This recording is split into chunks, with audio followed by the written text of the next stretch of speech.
We have already, in the clinical sense, we've learned that these new agents are very effective in blocking that. The challenge remains that any of these new drugs are still not curing the patients, and they have to be used for an extended period of time.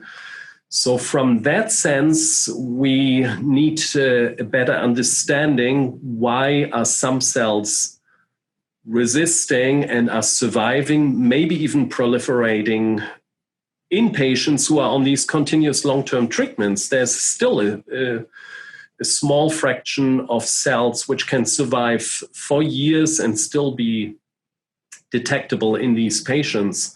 And it would be great to understand why these cells can survive and maybe proliferate at a very small rate. So that must go through pathways which are distinct or which are independent from, let's say, BTK or PI3 kinases, which would be then, maybe if we understand that better, would be a step to improve treatments and to maybe come eventually to a curative approach or to a way how we can limit the duration of treatment. The other thing that's not fully understood is the complexity of the signaling.